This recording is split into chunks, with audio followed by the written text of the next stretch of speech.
The massive ship hung in space like a sleeping giant, its dark hull reflecting the distant sunlight.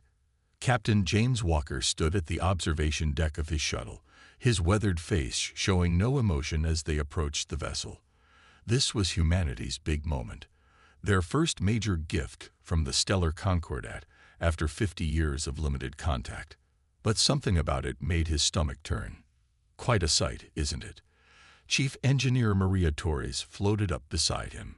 Her dark eyes scanned the ancient battleship with professional interest. 2 miles long, half a mile wide. Makes our biggest ships look like toys. Walker nodded slowly. And they just happened to find it drifting in deep space, decided to give it to us out of the kindness of their hearts. The sarcasm in his voice wasn't lost on Torres. You don't trust them either. She pulled up a tablet, showing preliminary scans of the vessel. Trust is earned, Miria. In 50 years, they've given us nothing but scraps of outdated tech and vague warnings about developing too quickly. Now suddenly they're handing us a battleship. He shook his head. Something's wrong. The shuttle docked with a soft thud. Walker led his team through the airlock. 12 of Earth's best engineers and scientists, handpicked for this mission. The ship's interior was dark, illuminated only by their suits' lights. The air was stale but breathable, according to their instruments. Main engineering should be 3 decks down, Torres said, consulting her map. The Concordat had provided basic schematics, claiming they were translated from the original builder's databanks. We'll need to get power running before we can do a proper survey. Walker split the team into 3 groups. He went with Torres and Dr. Tom Reed, their power systems specialist. The corridors were massive, clearly built for beings larger than humans. Their footsteps echoed off metal floors that hadn't felt movement in centuries. Look at this craftsmanship, Reed whispered, running his hand along a wall panel. This isn't just advanced, it's elegant. Whoever built this ship, they were artists as well as engineers. They reached main engineering after 20 minutes of careful navigation. The chamber was enormous, dominated by what seemed to be the main power core, a towering cylinder of dark metal and crystal, reaching up through several decks. Torres immediately went to work, setting up portable lights and scanning equipment. This is incredible. She studied her readings with growing excitement. The power core uses principles we've only theorized about. Quantum energy manipulation at a scale we couldn't even imagine. Can we get it running? Walker asked, keeping his voice neutral despite the growing unease in his gut. With time, yes. But Torres frowned at her scanner. That's odd. What is it? These connections here. She pointed to a series of crystalline tubes running from the core. They're routed in a way that makes no sense. It's like someone deliberately created feedback loops in the power distribution system. Reed moved closer, his own scanner whirring. She's right. Look at these junctions. They're modified. Recently, he looked up at Walker. Someone's been tampering with this ship's systems. Walker's communication unit crackled. Captain, this is Team 2. We found something in the computer core you need to see. On our way. Team 3, report to main engineering and assist Chief Torres. Walker and Reed made their way to the computer core. 6 decks up, they found Lisa Park, their systems analyst, staring at streams of alien code on her portable display. What am I looking at, Park? Sabotage, sir. Elegant, careful sabotage. Her fingers flew over the keys. The ship's original operating systems have been modified. There are hidden commands buried in the startup sequences, things that would only activate once we got the power running. Walker felt cold sweat on his back, despite his suit's temperature control. Can you tell what these commands would do? Not yet. They're incredibly complex, and they're designed to look like normal system functions. But they're wrong. Like someone wrote them to be deliberately misunderstood. The next 12 hours were a blur of activity. More evidence of tampering emerged with every deck they explored. The weapons systems, the shields, even the life support, all had been subtly modified. The Concordat's gift was looking more like a Trojan horse with every passing hour. Walker gathered his team in what appeared to be the ship's main briefing room. The portable lights cast long shadows as they shared their findings. The picture that emerged was disturbing. They wanted us to think we'd gotten lucky, Torres explained, showing diagrams on the main display. Find this amazing ship, get it running, maybe learn some new technology. But look here. She highlighted the modified systems. Once we powered up the main core, these feedback loops would create a cascade effect. The quantum energy wouldn't just destroy the ship, it would tear a hole in space-time. Half the solar system would be gone before anyone knew what happened. And the Concordat would express their deepest regrets, Walker added grimly. Such a tragedy, the humans trying to operate technology they weren't ready for. Should have listened to our warnings about developing too quickly. What do we do? Reed asked. If we report this, they'll know we found out. They might try something else, something worse. Walker stood silent for a long moment, looking at the diagrams. The Concordat had underestimated humanity in the worst possible way. They thought humans would be so excited by their gift that they'd rush to power it up, never checking thoroughly enough to find the subtle traps woven throughout its systems. We do exactly what they expect, he said finally. We act grateful. We take our time studying the ship, telling them we want to be careful and thorough. And meanwhile, he looked at Torres. How well do you understand that quantum core? A slow smile spread across Torres's face. Well enough to know it's not just a weapon. The Concordat didn't build this ship. They found it, just like they said. And I don't think they understand half of what it can really do. Then that's our advantage. Walker looked around at his team. They handed us this ship thinking it would be our destruction. Instead, we're going to learn everything about it. Every system, every circuit, every line of code. And when we're done, we'll have something they don't expect, Torres finished. Knowledge they don't have, about technology they don't fully understand. Walker nodded. Send word back to Earth. Tell them we've begun preliminary surveys. Everything looks promising. Tell them we'll need at least 3 months for a proper study before attempting to power up the main systems. He smiled grimly. Meanwhile, we have work to do. They thought they were handing us a death trap. Let's see how they like it when their trap becomes our key to the stars. The team broke up, heading back to their assigned areas with renewed purpose. Walker remained in the briefing room, staring at the technical diagrams. 50 years of patronizing treatment, of being handed obsolete technology like treats to a pet. The Concordat thought they were dealing with children, too naive to check their gifts for poison. That mistake was going to cost them dearly. 3 months into the restoration project, the ancient battleship had become a hive of activity. Teams of engineers and scientists worked around the clock, their presence carefully hidden from the Concordat's regular check-ins. In the ship's vast engineering section, Maria Torres hadn't slept properly in days. She sat surrounded by holographic displays, each showing different aspects of the quantum core's internal workings. You need to see this, Captain, she called out as Walker entered the room. Dark circles under her eyes matched his own, but excitement filled her voice. Remember those feedback loops we found? They're not just meant to overload the core. Look at this pattern. Walker leaned over her shoulder, studying the complex energy diagrams. After 3 months of intensive study, he'd learned enough to follow the basics. They're trying to create some kind of reaction. Not just any reaction. Torres pulled up another display. When the core overloads, it wouldn't just explode. It would create a cascading quantum effect that would spread through space. The blast would keep growing, feeding on itself. They meant to take out the whole solar system, maybe even beyond. Walker's face hardened. They really wanted to make sure nothing survived. No evidence, no witnesses. But that's not even the worst part. Torres brought up new calculations. The Concordat didn't design this trap. They copied it. These modifications, they're clumsy, like someone trying to copy advanced technology they don't fully understand. What do you mean? The original quantum core. Torres's eyes lit up with professional admiration. It's a work of art.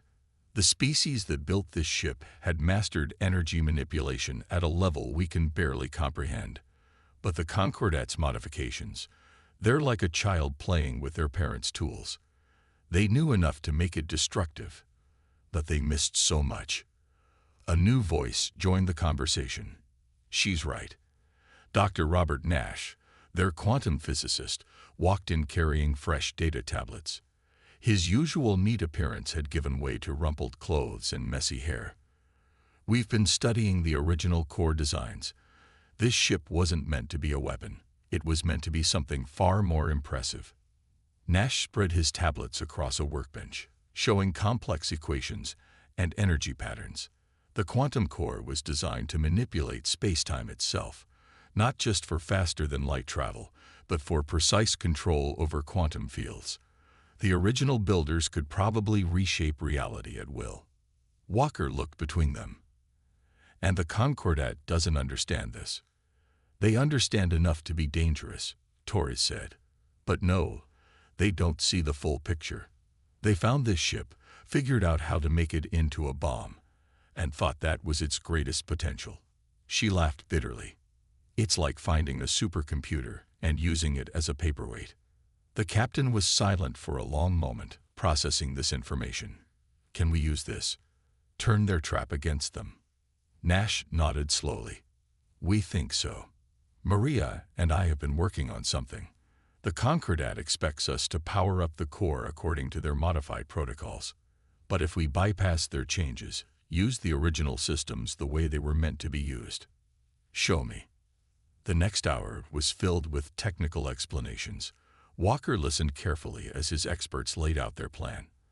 The quantum core could be activated safely, but it would take precise timing and perfect execution. One mistake, and the Concordat's trap would spring exactly as intended. The real question, Torres said finally, is what we do once we have control of the core. Its power could revolutionize human civilization overnight. But the Concordat would never let that happen, Walker finished. They'd rather destroy us than see us advance that quickly. He walked to the enormous windows overlooking Earth below. How long until they expect us to attempt activation? Their ambassador has been pushing for a test next week, Nash said.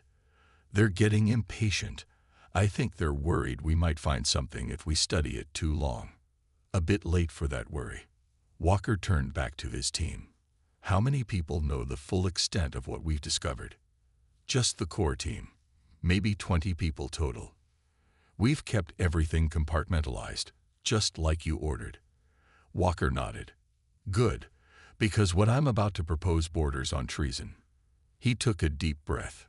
We're going to power up the core, but not the way they expect, and not when they expect it. And when we do, he smiled grimly. We're going to show them exactly what happens when you underestimate humanity. The next 3 days were a blur of preparation. While the official engineering teams made a show of running standard tests, Torres and Nash led a secret group in preparing the quantum core for its true awakening.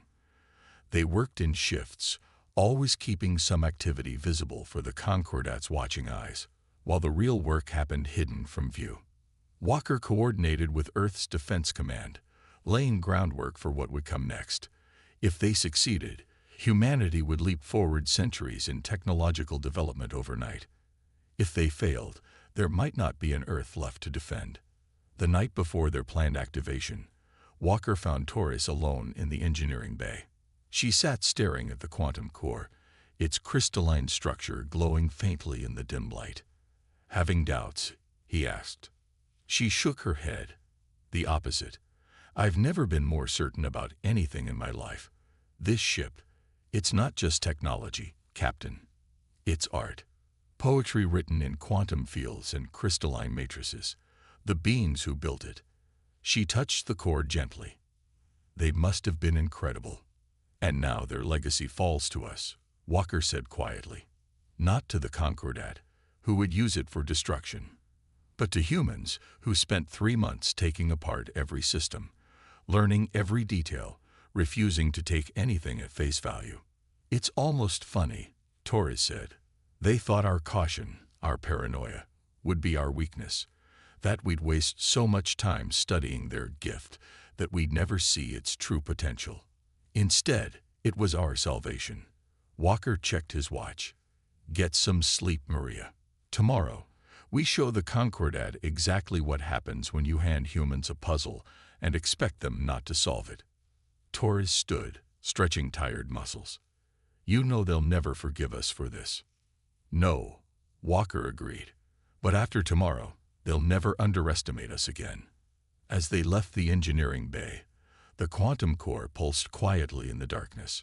Tomorrow, it would either destroy everything they held dear, or become humanity's key to the stars. The choice had been made. The trap had been dismantled, understood, and transformed.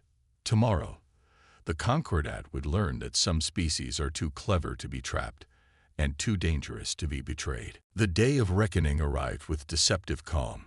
The ancient battleship floated silently above Earth, its dark hull reflecting the first rays of sunrise.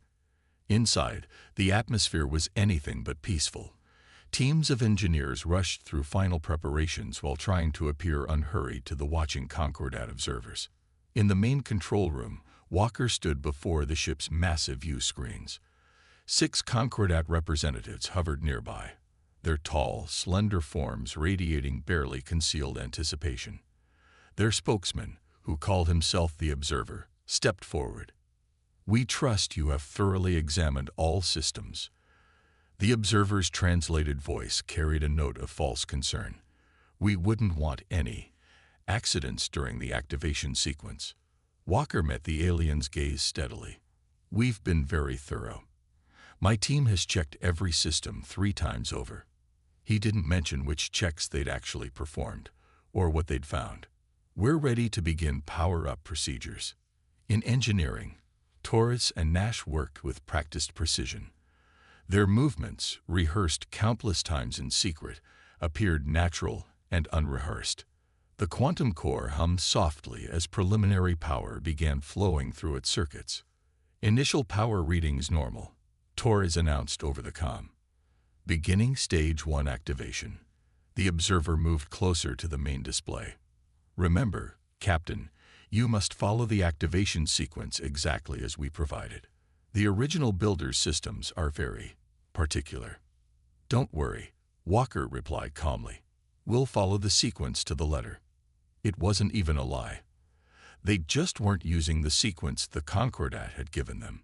Deep in the ship's computer core, hidden programs written over the past 3 months waited silently.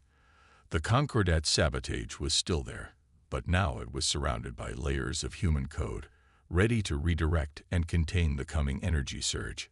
Stage 1 complete, Torres reported. Moving to Stage 2. Power levels at 15% and rising.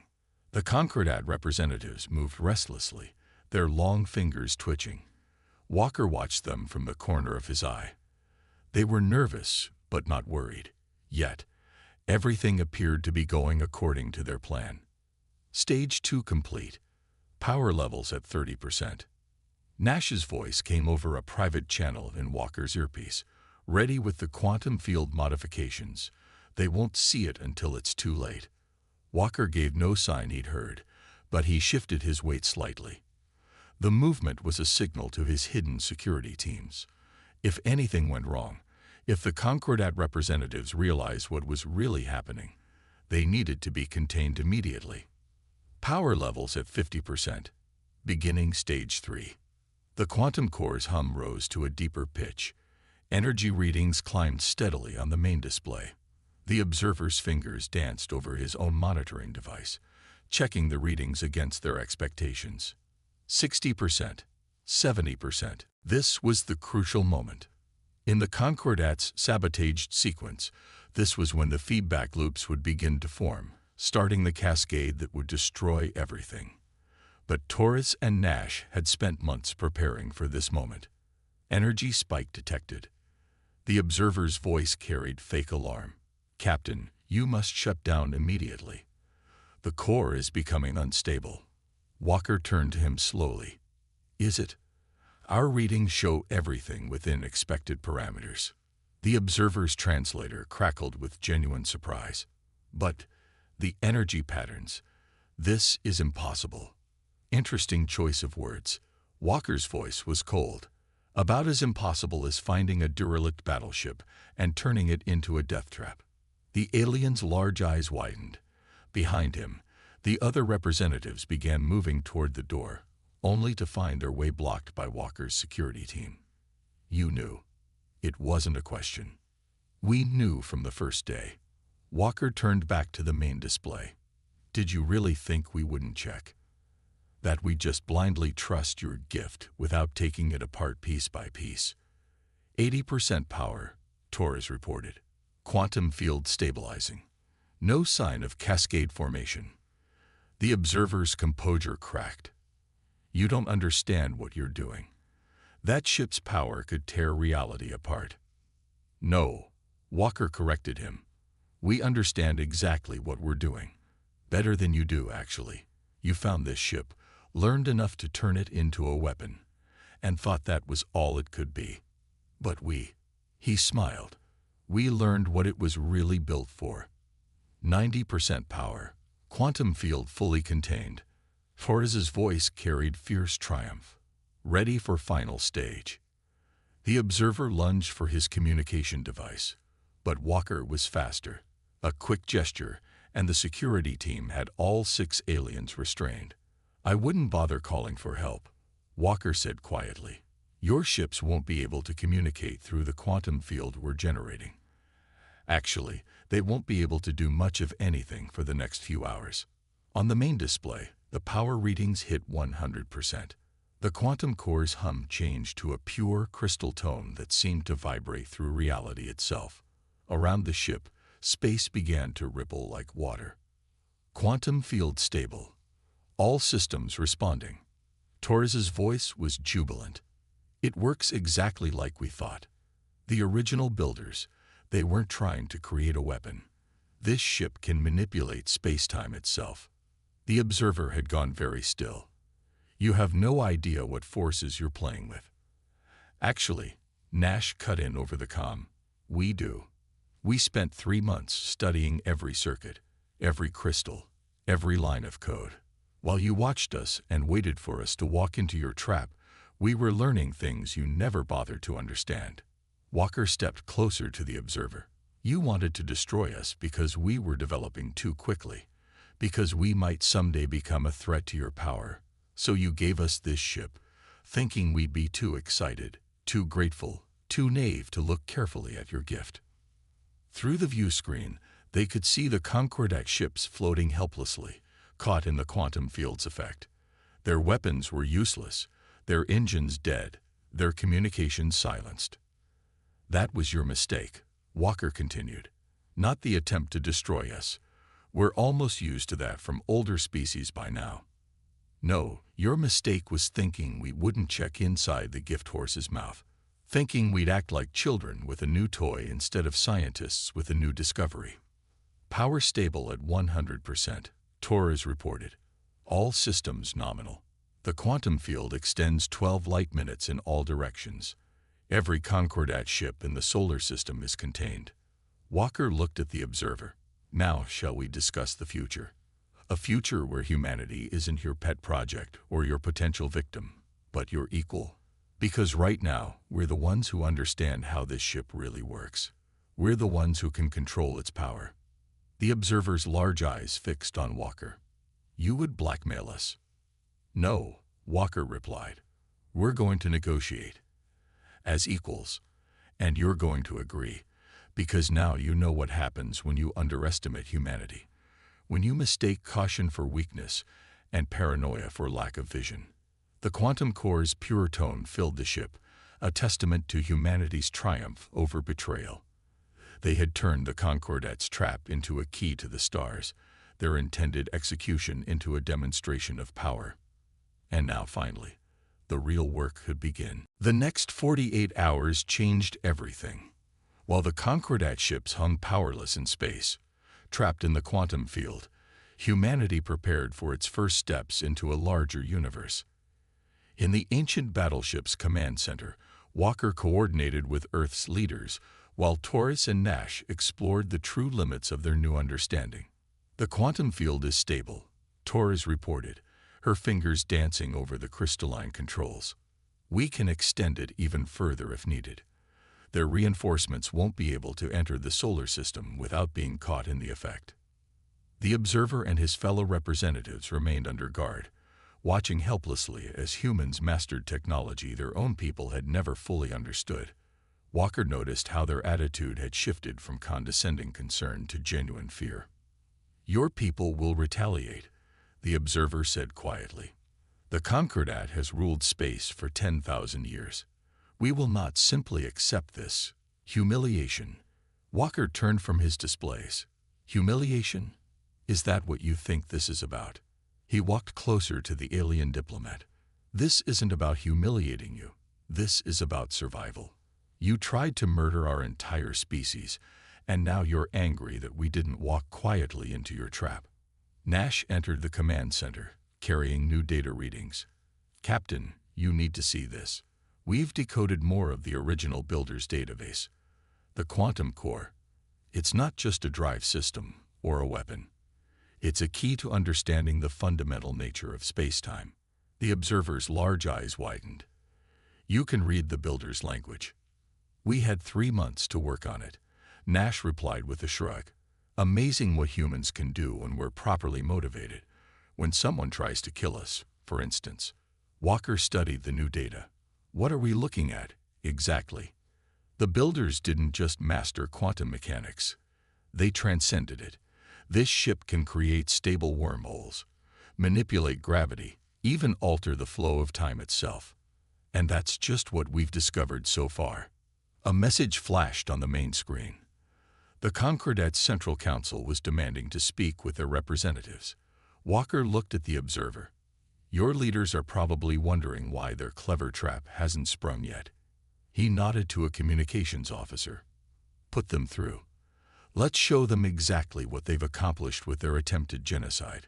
The screen filled with the image of the Concordat Council, 7 tall, elegant aliens seated in what looked like a grand chamber. Their spokesman leaned forward, voice crackling through the translator. "Release our ships immediately," the council leader demanded. "This act of aggression will not be tolerated." Walker laughed, a sound without humor. "Aggression? That's rich, coming from the people who just tried to wipe out our entire solar system. Or did you think we wouldn't figure out what this ship was really meant to do?" The council leader's composure slipped slightly. "We don't know what lies your military has fabricated." "Stop." Walker's voice cut through the excuses. "We found your sabotage. We understood your trap. And then we did what humans do best. We learned, we adapted, and we turned your weapon into something far more interesting." Torres stepped forward, bringing up technical displays. "Your modifications to the quantum core were crude," she said, professional disdain clear in her voice. "You understood enough to create a destructive cascade, but you never bothered to understand what the technology was actually designed for." The council chamber erupted in angry muttering. The leader raised a hand for silence. "You claim to understand technology that has baffled our best scientists for centuries." "Claim?" Nash tapped a control, and suddenly the council chamber's gravity reversed. The council members floated from their seats, their dignity shattered as they flailed in zero gravity. Another tap, and they crashed back down. "That was a tiny fraction of what this ship can do," Nash said calmly. "Want to see what happens when we really start exploring its capabilities?" Walker held up a hand, and Nash stepped back. "Here's what's going to happen." Walker addressed the council. "First, you're going to admit what you tried to do. Not to us. We already know.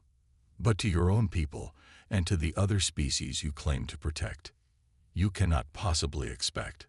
The leader began. "Second," Walker continued as if there had been no interruption, "you're going to acknowledge humanity as equals.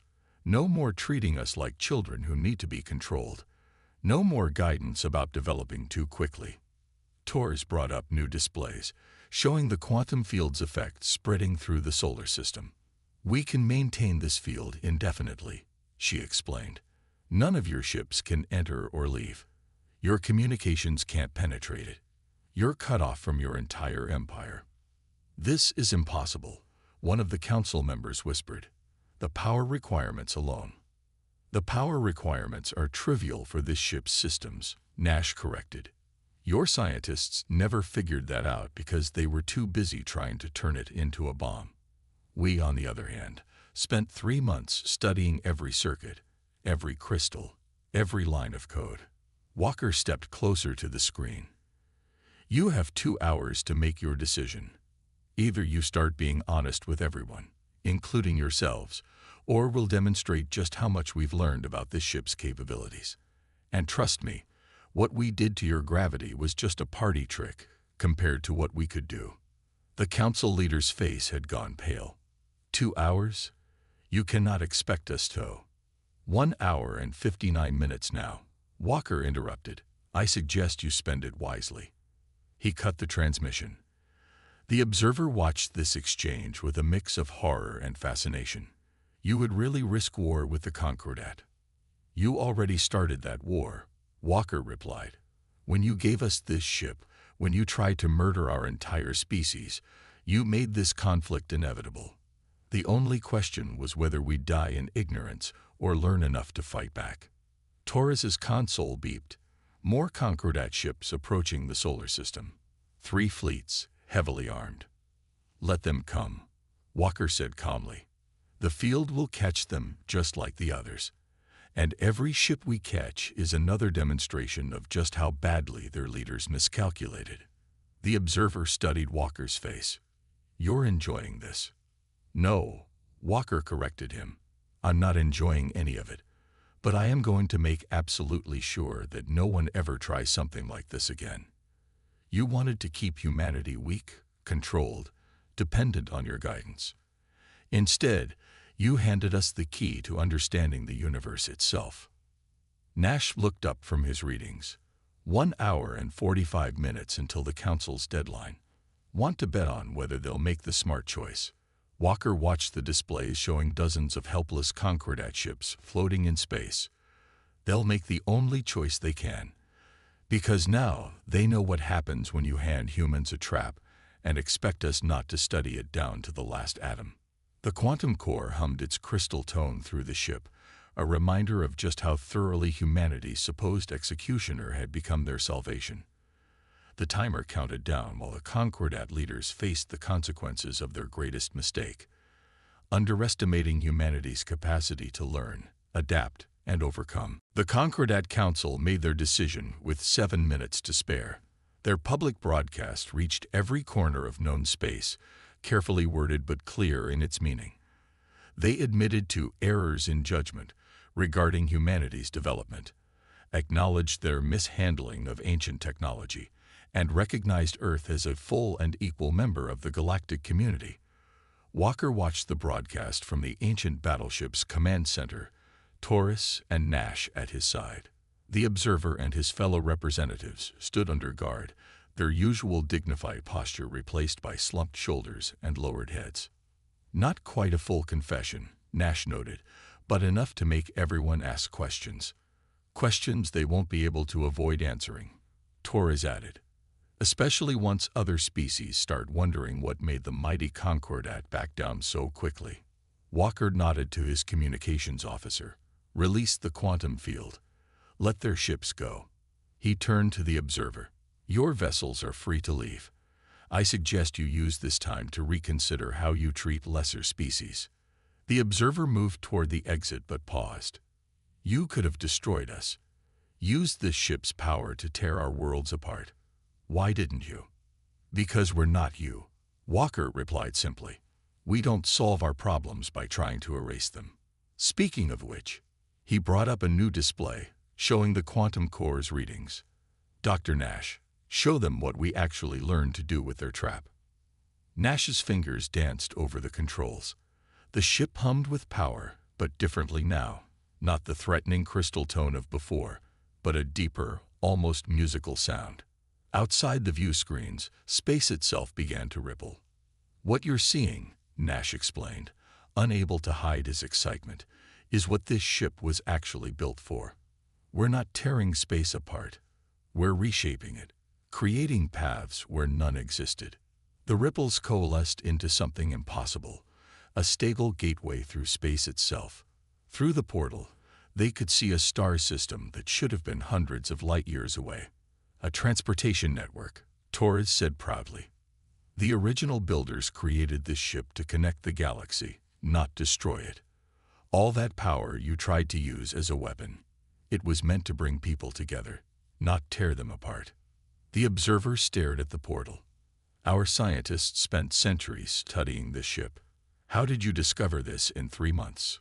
Because we had to, Walker said. Because you gave us no choice but to understand every detail of this ship or die. Necessity made us look closer, work harder, think beyond the obvious. He smiled slightly. Also, we didn't assume we already knew everything. That helped. The portal shimmered, stable and beautiful. Through it, they could see Concordat ships approaching cautiously, their sensors no doubt going crazy trying to understand what they were seeing. This is just the beginning, Nash said. The builder's database. It's not just technical information. It's their history, their philosophy, their understanding of the universe itself. They didn't build weapons. They built tools to bring civilization together. Torres brought up more displays. We've barely scratched the surface of what this ship can do. Stable wormholes, gravity manipulation, even limited time field control. But it's all designed to connect, to build, to explore. You looked at this masterpiece of engineering and saw only a way to destroy.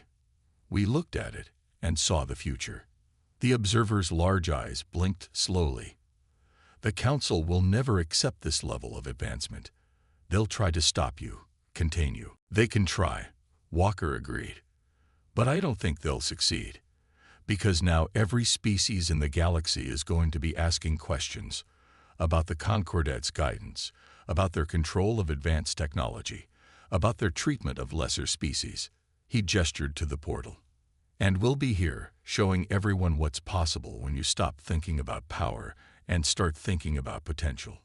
One by one, the Concordat representatives were escorted to their ships. As the observer left, he turned one last time to Walker. You've changed everything. The galaxy won't be the same after this. That was your doing, not ours, Walker replied. You handed us what you thought was our destruction and forced us to understand it completely just to survive. Everything that happens next, that's on you.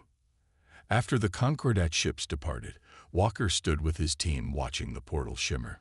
Beyond it lay not just distant stars, but a future no one had expected 6 months ago.